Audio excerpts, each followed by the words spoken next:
At my husband's funeral, I heard my daughter-in-law say, "Speed up the inheritance. I'm putting the old lady in a nursing home." She had no idea my husband had added a clause about her in the will before he passed.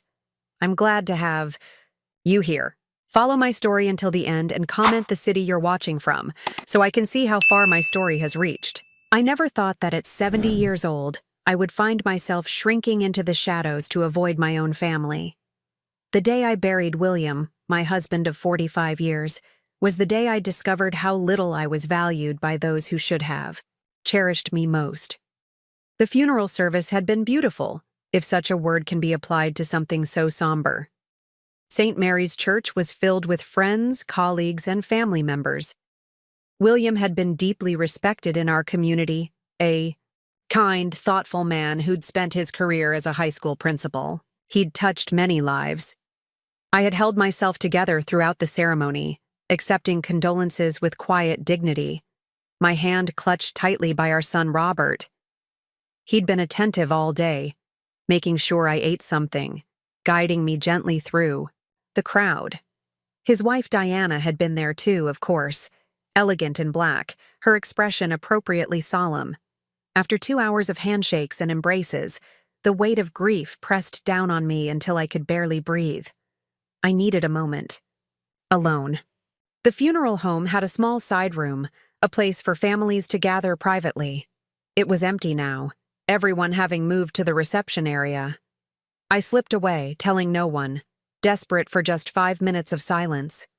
I sank into an armchair, in the corner, closed my eyes, and finally allowed the tears to flow freely. William was gone. My partner, my confidant, my anchor. 45 years together, and now I was alone. I don't know how long I sat there before I heard the door open. Quickly, I wiped my eyes, not wanting to be caught in such a vulnerable state. But the newcomers didn't notice me in my corner, partially hidden by a large flower arrangement. "I told you we should have brought this up before he died." Diana's voice, stripped of the sympathetic tone she'd maintained all day. "It wasn't the right time," Robert replied, sounding tired. He was suffering enough. I froze, not meaning to. Eavesdrop, but suddenly unable to announce my presence. "Well, now we have to deal with her," Diana continued, her voice sharp with irritation. "You need to talk to the lawyer first thing Monday. We need to know exactly what we're getting and how. Quickly!" "Diana, please. My father isn't even in the ground yet. And your mother isn't getting any younger. The longer we wait, the more complicated things will get." There was a rustle of fabric, Diana adjusting her dress, perhaps. "Agilizem a partilha. Vou mandar a velha pro asilo." My Portuguese was rusty, a language I'd learned decades ago when William and I had spent 2 years teaching in Brazil, but I understood enough. "Hurry up with the inheritance. I'm sending the old woman to a nursing home." The old woman. Me. Robert sighed heavily. "She's not going to want to leave the house." "Of course not. But she can't manage alone, and you know it. The place is too big. There are stairs, and she's already getting forgetful. It's the sensible solution." "Maybe she could live with us?" Robert suggested, his tone uncertain. Diana's laugh was cold. "In our house? With my schedule? Besides, you know how she is. Always. In everyone's business. I can't have her there judging everything I do." "She's my mother, Diana. And you're my husband. This is our life, our future. The money from selling that house could make a real difference for us." A pause. "For the kids' college funds." I sat, perfectly still, hardly daring to breathe. William had been gone less than a week. We hadn't even had the reading of the will yet, and already they were dividing up our lives, making decisions about my future without me. "We'll talk about this later," Robert said firmly. "Today is about respecting my father." "Fine. But don't put this off too long. The real estate market is hot right now." They left, the door closing softly behind them. I remained frozen in place, their words echoing in my head. The old woman, the house, the nursing home. When I finally managed to stand, my legs trembled beneath me. I caught sight of myself in a mirror on the wall, pale, aged, diminished by grief. Was this how they saw me? A burden to be managed? An obstacle to their inheritance? As I stumbled back to the reception, one thought kept repeating in my mind. William had said something to me, just days before he passed. We'd been discussing finances, and he'd squeezed my hand, his eyes serious despite his weakness. "Eleanor, I've taken care of everything," he'd said. "Don't worry about the future. I've made sure you'll be protected." At the time, I'd thought he was just trying to comfort me. Now, I wondered if he had somehow known what was coming.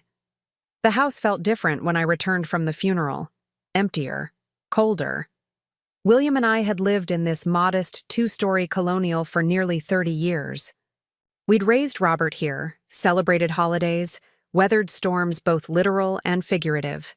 Now, its familiar walls seemed to echo with absence. I wandered from room to room that evening, touching William's things, the reading glasses he'd left. On his nightstand, the cardigan still hanging on the hook by the door, the half-finished crossword puzzle on the coffee table.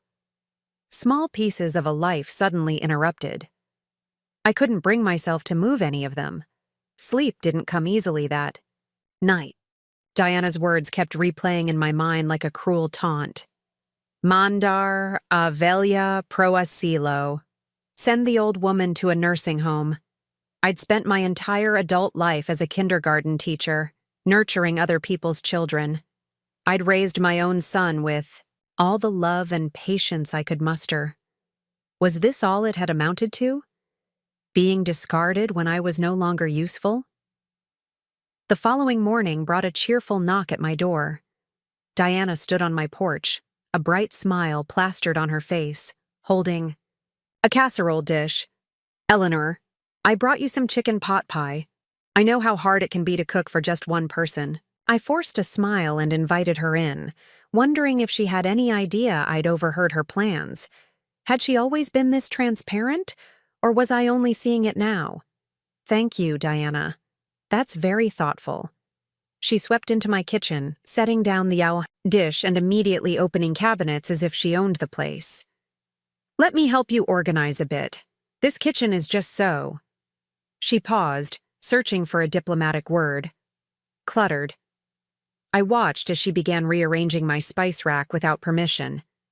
My spice rack, which William had built for me as an anniversary gift 15 years ago, with each shelf carefully measured to fit the space beside our stove.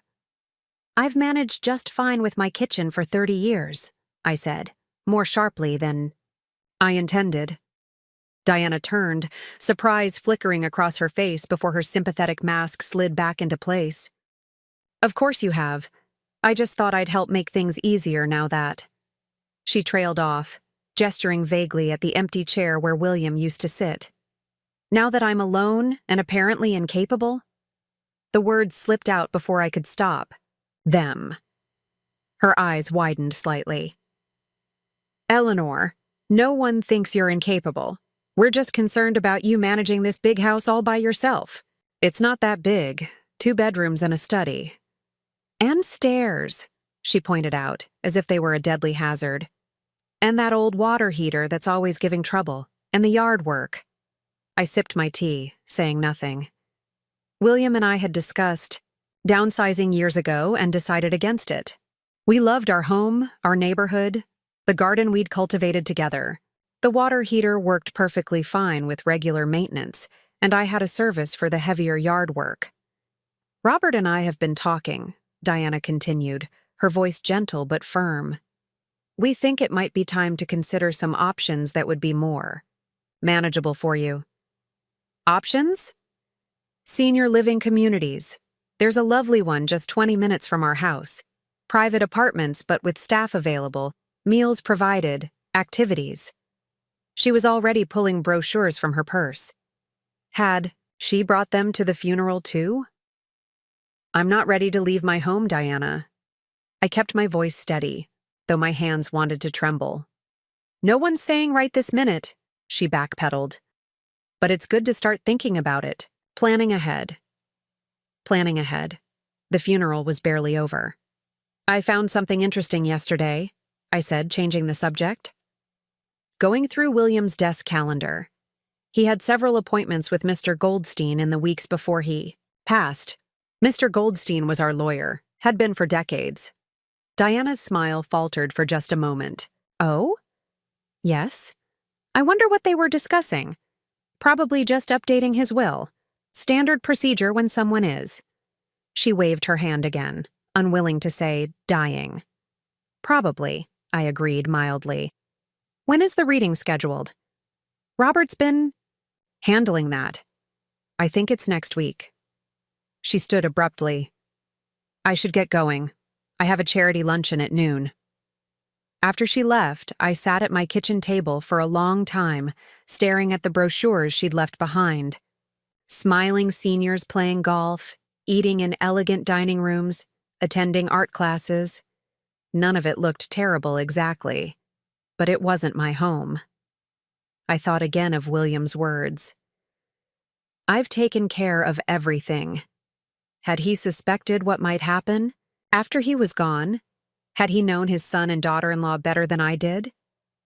That afternoon, I called William's doctor, Dr. Patterson, who had been both his physician and our friend for many years. Eleanor, how are you holding up? His voice was warm with genuine concern. Enging, I said. Actually, I'm calling about something specific. Those last few weeks, did William ever talk to you about me? About his concerns for what would happen after? There was a pause. He did, yes. What did he say? He asked me to keep an eye on you, Dr. Patterson said carefully, and to be available if you needed a medical opinion about anything. A medical opinion? About what? Another pause. About your capacity to live independently. He was concerned that there might be pressure for you to leave your home before it was medically necessary. My throat tightened. I see. Eleanor, are you experiencing such pressure? It's been suggested that I might be better off in a senior living community. Already? His tone sharpened. That seems premature. You're in excellent health for a woman of 70. Your last physical showed no cognitive concerns. Your mobility is good. There's no medical reason you can't continue living independently. Relief washed over me. Would you be willing to put that in writing? Absolutely. William asked me to prepare such a letter, actually. I have it ready. He thought you might need it. My William. Even in his final days, he'd been thinking ahead, anticipating the challenges I might face. Tears pricked at my eyes, but for the first time since his death, they weren't entirely sorrowful. There was gratitude there, too, and something else. Resolve. I wasn't going to be pushed aside so easily. The next morning, I noticed Diana's car pulling into my driveway again. This time, she wasn't alone. Robert was with her, and they both wore expressions of determined cheerfulness that immediately put me on guard. The battle for my home, my independence, my dignity, had begun. I didn't sleep well that night. My mind, racing with worries about what Diana and Robert might be planning. By morning, I'd made a decision. I needed to be proactive rather than reactive. William had always told me that preparation was half the battle. When Robert and Diana arrived at my door, I welcomed them with coffee already brewed and a calm smile that belied my inner turmoil. Mom, we wanted to talk to you about some practical matters, Robert began, settling onto the sofa where his father used to sit. The sight of him there, so different from William yet occupying his space, made my heart ache. Of course, I said, passing him a cup of coffee. I've been thinking about practical matters too. Diana perched on the edge of her chair, her posture perfect as always. We've been researching some wonderful living communities, she said, pulling out more glossy brochures. This one has a waiting list, so it's good to get on it early. I nodded, appearing to consider the brochures. Before we talk about that, I'd like to ask Sandra to join us. Diana's eyebrows rose. Sandra? The nurse who helped with Dad? Yes. She's stopping by this morning. I glanced at my watch. She should be here any minute. As if on cue, the doorbell rang. Sandra Peterson had been William's home health nurse during his last months. In her 50s, with kind eyes and a no-nonsense demeanor, she'd become something of a friend. Sorry I'm late, she said, stepping into the living room. Traffic was terrible. Diana's eyes narrowed slightly. Eleanor, we were hoping to have a family discussion. Sandra was practically family these last few months, I replied, and she has professional experience that might be helpful.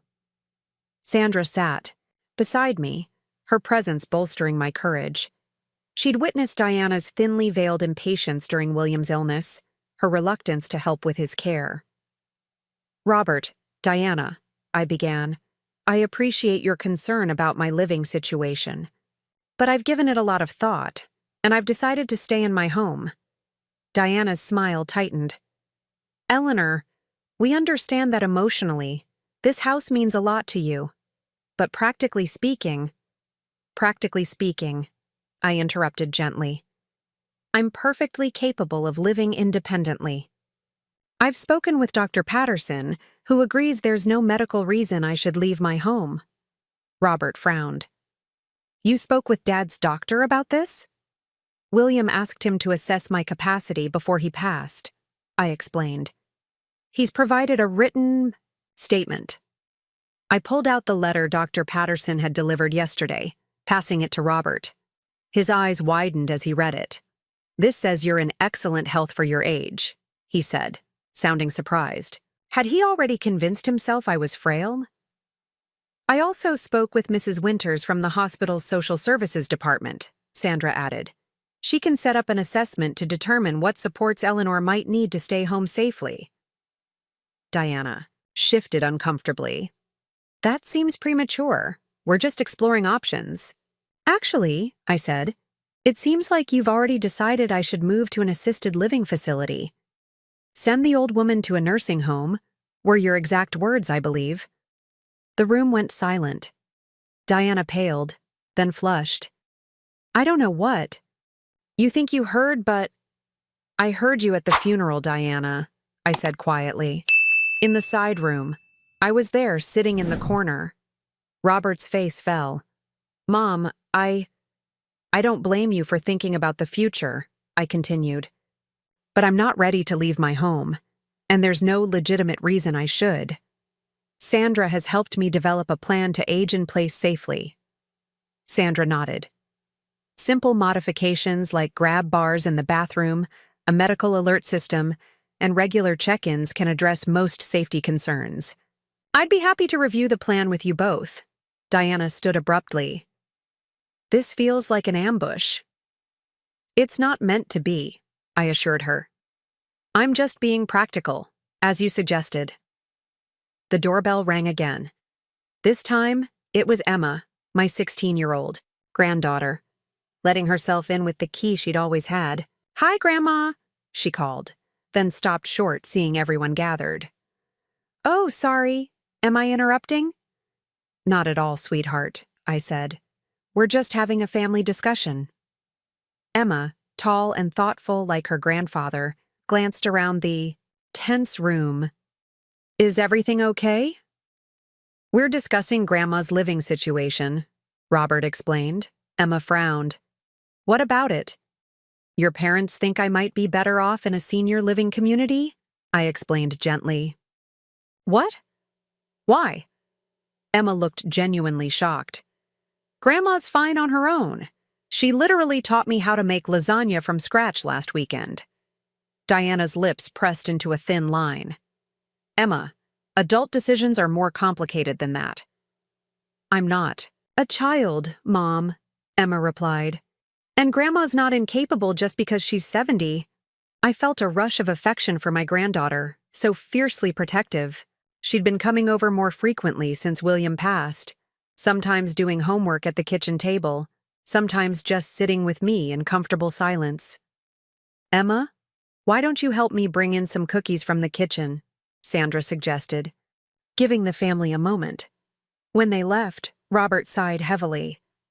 "Mom, I just want what's best for you." "I know you do," I said, reaching for his hand. "But what's best for me right now is staying in my home with appropriate supports. William and I discussed this before he passed. This was our decision."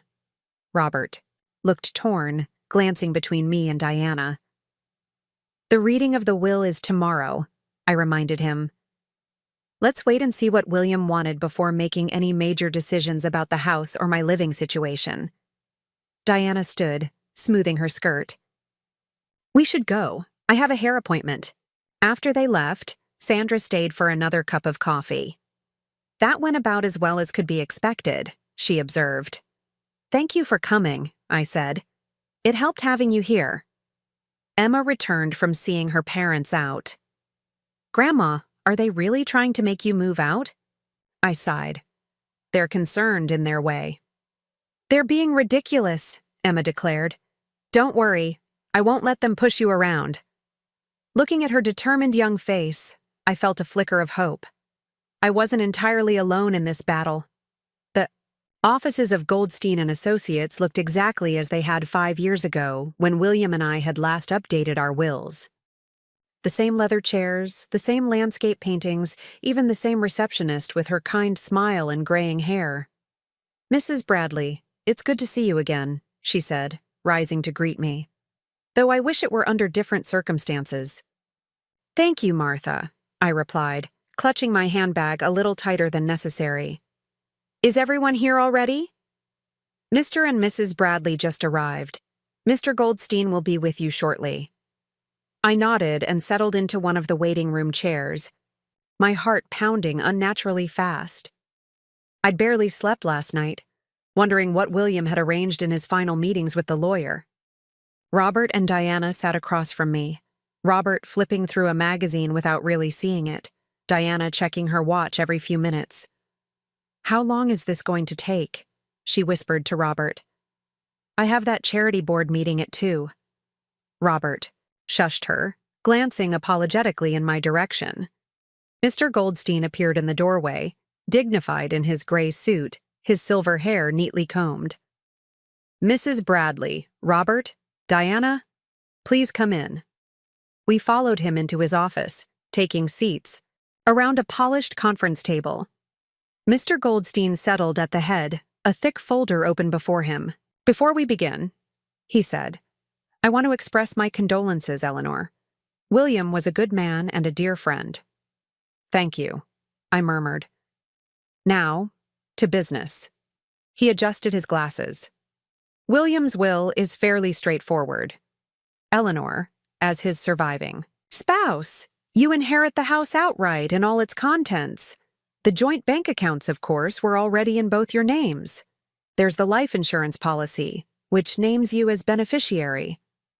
Diana shifted in her seat. "And the investment accounts?" Mr. Goldstein glanced at her, his expression neutral. "I'm getting to that, Mrs. Bradley. William had a retirement account worth approximately $450,000. Upon his death, Eleanor is the primary beneficiary." Robert nodded, looking unsurprised. "There is, however, a codicil that William added 3 months ago," Mr. Goldstein continued, turning a page in the document. "It concerns the house specifically." I felt a flutter of anticipation. This must be what William had been planning. "The house at 1142 Maple Street is bequeathed to Eleanor Bradley with lifetime right of residence. Upon her death, or should she voluntarily choose to sell the property, it will pass to Robert Bradley." Diana leaned forward slightly, her interest piqued. "However," Mr. Goldstein emphasized the word, "there is a condition. If Eleanor is forced or pressured to leave her home against her wishes, or without the documented recommendation of at least 2 independent medical professionals that she requires care she cannot receive at home, the house will not pass to Robert Bradley. Instead, it will be sold, and the proceeds will be donated to the Alzheimer's Research Foundation in memory of William's mother." The room went silent. I stared at Mr. Goldstein, hardly daring to believe what I'd just heard. William had created a legal safeguard to protect me from exactly what Diana had been planning. Robert's face registered shock, then confusion. I don't understand. Why would Dad think Mom would be forced to leave her home? Mr. Goldstein's expression remained carefully neutral. I cannot speak to his motivations, only to the legal provisions he established. Diana's face had drained of color. She gripped the armrests of her chair, knuckles white. This is ridiculous, she said, her voice tight. No one is forcing Eleanor to do anything. I'm simply conveying the terms of the will, Mr. Goldstein replied calmly. There are additional provisions. William established a trust to pay for home maintenance, property taxes, and in-home care services should Eleanor require them in the future. He thought of everything, I whispered, a wave of gratitude washing over me. There's more, Mr. Goldstein continued. William left a personal letter for each of you. He handed me an envelope with my name written in William's familiar handwriting, then passed one to Robert. There's nothing for me? Diana asked, unable to hide her indignation. I'm afraid not, Mrs. Bradley. Robert stared at his envelope, making no move to open it. I slipped mine into my purse, wanting to read William's words in private. Are there any questions about the will itself? Mr. Goldstein asked. Robert cleared his throat. Can the condition about the house be contested? Diana shot him a warning look. Mr. Goldstein folded his hands. You can contest any will, Robert. But I must tell you that William was of sound mind when he made these amendments. He underwent a cognitive assessment specifically to prevent any such challenge. Additionally, we videotaped the signing session, which is standard practice in our firm when significant changes are made. I see, Robert said quietly. If there are no further questions, I'll have Martha provide you with copies of all the documents. Outside the lawyer's office, Diana didn't even try to hide her anger. This is absurd, she hissed to Robert. Your father specifically targeted me with that clause. Diana, not now, Robert muttered, glancing at me. I need to get home, I said, not wanting to prolong this uncomfortable moment. Emma is coming over after school to help me sort through some of William's clothes for donation. I'll drive you, Robert offered. That's all right. I drove myself. I'd been driving for 50 years without incident, though Diana had recently begun suggesting it might be time to reconsider my driving privileges. Mom, we need to talk about this, Robert said, his expression troubled. Yes, we do, I agreed. But not today. Today I need to process what we've learned. As I drove home, my hands steady on the wheel despite my emotional turmoil, I thought about the envelope in my purse. What final words had William left for me? At home, I made a cup of tea and sat in my bedroom, carefully opening the envelope. My darling Eleanor, if you're reading this, I'm gone, and you're facing the challenges I feared. I've seen how Diana looks at our house, how she talks about next steps when she thinks I'm not listening. I know our son. He's a good man but easily influenced by her ambitions. I'm sorry I won't be there to stand beside you, but I've done what I can to protect you. The house is yours for as long as you want it. The money is there to maintain it and care for you. Don't let them rush you into decisions that aren't right for you. Remember what we always told each other? We may bend, but we don't break. You're stronger than you know, Eleanor. I've seen that strength every day for 45 years. All my love now and always, William. Tears flowed freely down my cheeks as I held the letter to my heart.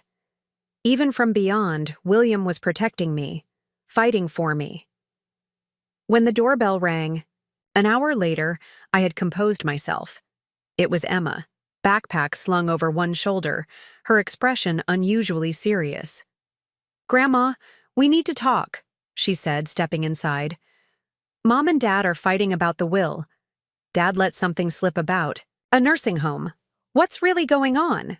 I ushered Emma into the kitchen, my mind racing. How much should I tell my 16-year-old granddaughter about the tension between her parents and me? She was perceptive. Too perceptive sometimes. But she was still young. Would you like some lemonade? I asked, buying myself time. Grandma, Emma said, dropping her backpack on a chair. Please don't treat me like a kid. Something's wrong, and I want to know what. I sighed, pouring us both glasses of lemonade. Your mother thinks I should move to an assisted living facility. Emma's eyes widened. But why? You're perfectly fine here. She believes the house is too much for me to manage alone. That's ridiculous, Emma scoffed. This house isn't even that big. I smiled sadly. I think there are other considerations involved. Like what? I hesitated, not wanting to speak ill of Diana to her daughter. Financial ones, perhaps. Emma's face darkened with understanding. The house. They want to sell it, don't they? I nodded slightly. Your grandfather anticipated this might happen. He put a clause in his will to prevent me from being forced out. Good for Grandpa, Emma said fiercely. Then her expression shifted to worry. But Mom won't give up easily. I've seen how she gets when she wants something. That was an understatement. Diana had always been determined, calculating. It was partly what had made her successful in her career as a real estate agent. She saw opportunities where others didn't, and she pursued them relentlessly. I can handle your mother, I assured Emma, with more confidence than I felt. Emma took a long sip of lemonade, her brow furrowed in thought. You know, she said finally, I could move in with you. I nearly choked on my drink. What? Just hear me out. I'm going to state next year. It's only 20 minutes away. I could live here instead of the dorms.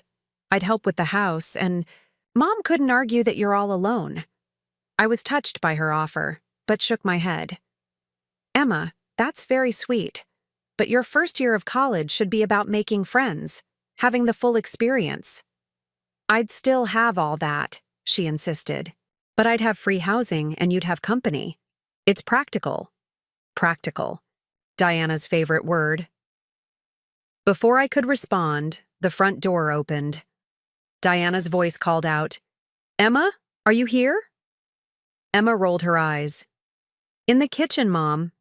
Diana appeared in the doorway, her professional smile firmly in place despite the tension I could see in her shoulders. There you are. I thought you were helping Grandma sort through Grandpa's clothes. We were just about to start, Emma said, her tone suddenly defensive. Diana glanced between us, clearly suspicious. What were you two discussing so intently? College. Plans, I said smoothly. Emma was telling me about the programs at State. Diana nodded, though she didn't look entirely convinced. Emma, can you give Grandma and me a few minutes? There's something we need to discuss. Emma crossed her arms. If it's about Grandma, I think I should stay. Emma, Diana said, her voice sharpening. This is an adult conversation. I'm not a child, Mom. I placed a hand on Emma's arm. It's all right, sweetheart. Why don't you start looking through the closet upstairs? I'll join you in a bit. Emma hesitated, then grudgingly picked up her backpack. Fine, but I'm not going far. She gave her mother a pointed look before heading upstairs. When we were alone, Diana sat across from me, her smile fading. Eleanor, we need to talk about what happened at the lawyer's office. I thought we agreed to discuss it another day. This can't wait, Diana insisted. That clause William added, it's manipulative and unfair. I raised an eyebrow. Unfair? How so? It's clearly designed to prevent us from helping you make necessary decisions about your future, or designed to prevent you from making those decisions for me, I countered gently. Diana's eyes narrowed. You think I'm the villain here, don't you? That I'm just after the house? I think you have strong opinions about what should happen to me and this property, I said carefully. Opinions you expressed quite clearly at the funeral. Her cheeks flushed. I was emotional that day. We all were. Yes, grief often reveals our true thoughts. Diana leaned forward, her voice dropping. Eleanor, be reasonable. This house is worth at least $450,000 in today's market. That money could do so much for Robert and Emma's future. Instead, it's just sitting here, underutilized. This is my home, Diana, not an investment property. And it could be someone else's home, a young family who needs the space. Meanwhile, you could be in a beautiful apartment with people your own age, activities, dining options. All the things you think a woman of 70 should want, I said quietly. She sighed in exasperation. I'm trying to be practical. So am I. That's why I've asked a home modification specialist to assess what changes might make aging in place safer for me. Diana's eyes widened. You what? Sandra referred me to someone. They're coming next week. Grab bars in the bathroom, better lighting, perhaps a first-floor laundry conversion. Small changes that can make a big difference. That's throwing good money after bad, Diana protested.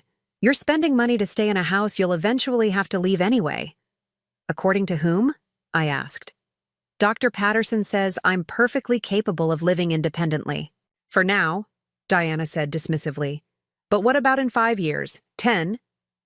If and when I need additional help, Williams Trust will cover in-home care. Diana stood abruptly, pacing the kitchen.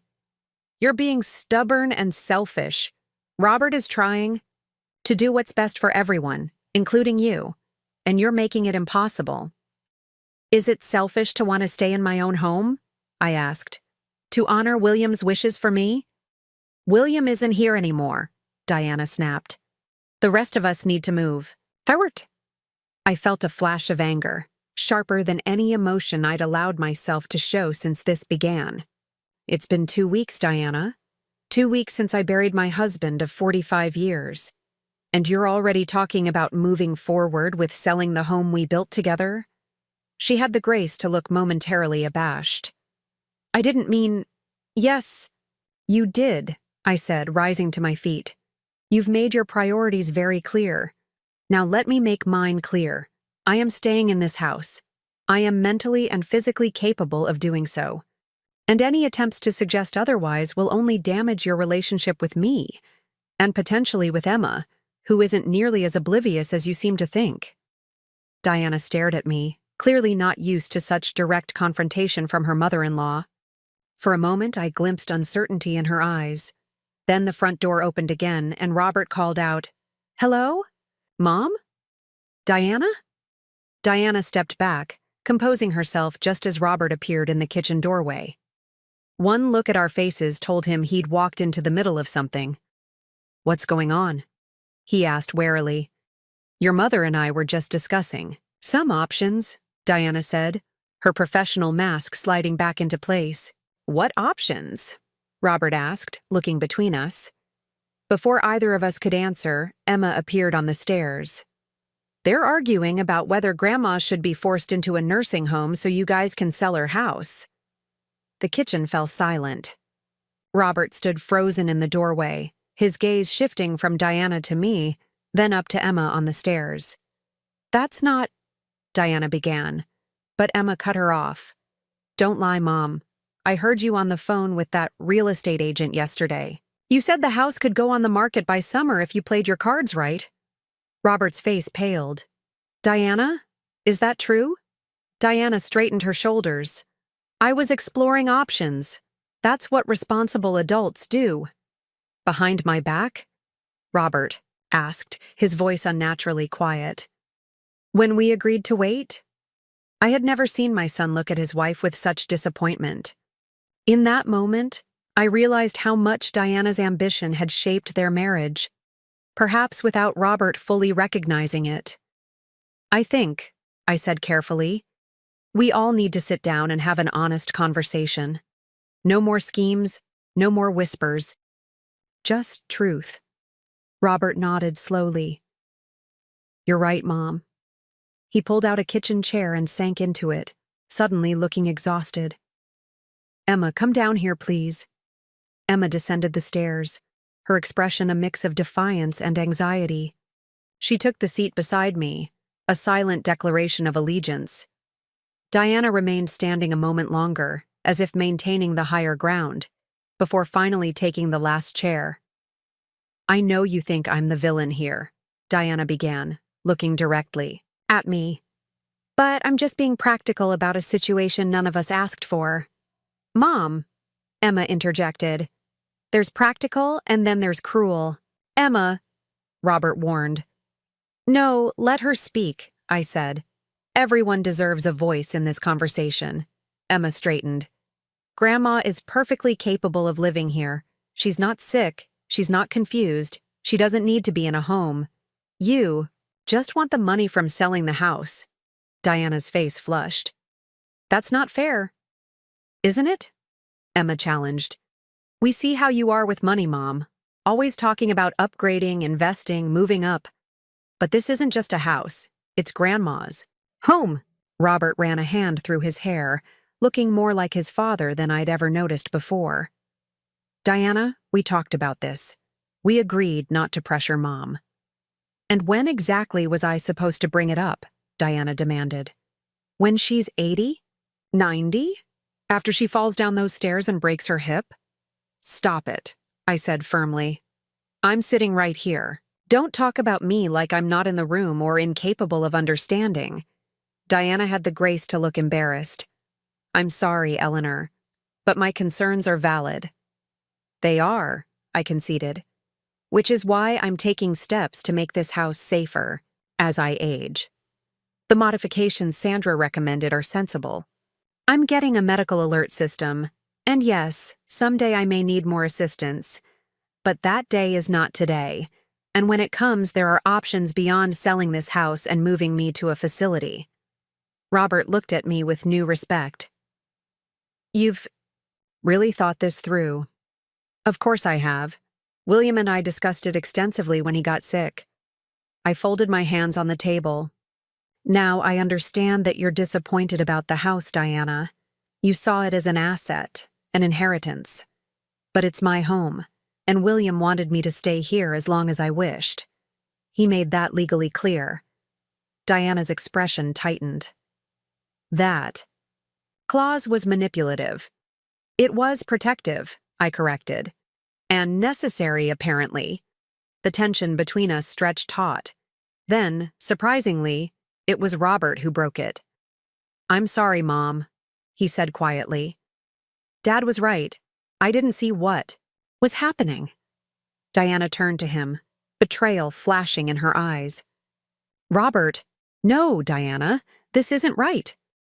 He met her gaze steadily. How would you feel if someone decided your home, your life choices, weren't valid anymore? If they discussed sending you away as if you weren't capable of having a say? That's different, Diana protested. I'm not 70. And 70 isn't 90, I reminded her. I could live here independently for another decade or more. Emma, who had been watching the exchange intently, spoke up. And I've been thinking.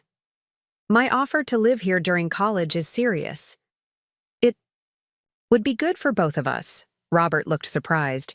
You want to live with Grandma instead of the dorms? Why not? Emma shrugged.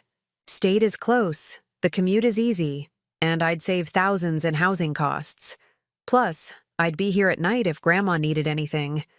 I hadn't expected Emma to bring up her offer in front of her parents, but I was touched by her determination to help. Diana looked between her daughter and me, clearly calculating this new development. That could actually work, she admitted reluctantly. At least for a few years. I could almost see the gears turning in her head. If Emma lived with me, Diana couldn't push the nursing home narrative. And if she waited until Emma graduated, perhaps the housing market would be even better. I'm not asking for your permission, Mom, Emma said firmly. I'm telling you my plans. Robert smiled slightly at his daughter's boldness. It's not a bad idea, and Mom wouldn't be alone in the house. Diana nodded slowly, recognizing defeat, for now. Fine, if that's what everyone wants. What I want, I said, looking at each of them in turn, is for this family to heal. William would hate seeing us torn apart like this. Robert reached across the table for my hand. He would. And I'm sorry we've added to your grief, Mom. Diana didn't apologize. I hadn't expected her to, but something in her posture eased slightly. We should go, she said, standing. Emma has homework, and Eleanor probably needs to rest. Actually, I said, I was hoping Emma could still help me with William's clothes. It's time to start letting go of some things. Diana hesitated, then nodded. All right, Robert and I will come back for her later. After they left, Emma and I spent the afternoon sorting through William's wardrobe. Each shirt, each pair of shoes, held memories. I cried sometimes, but it felt cleansing rather than devastating. You know she hasn't given up, Emma said as we folded a sweater I'd decided to keep. Mom, she's just regrouping. I know, I said, but I'm prepared now, and I have allies. The months that followed brought changes, but not the ones Diana had planned. The home modifications were completed, making the house safer without changing its character. Emma graduated high school and moved into the second bedroom that fall, bringing youthful energy to the quiet house. Robert came by more often, sometimes without Diana, reconnecting with me in a way we hadn't managed since he was young. Our conversations grew deeper, more honest. One evening, as we sat on the porch swing William had hung decades ago, he confessed that his marriage was struggling. Dad's letter made me think about a lot of things, he said. About the kind of man I want to be, the kind of example I want to set for Emma. I squeezed his hand, offering silent support. Diana remained Diana, practical, ambitious, focused on appearance and advancement. But something had shifted in the power dynamic of their relationship. Robert stood up to her more, especially regarding me.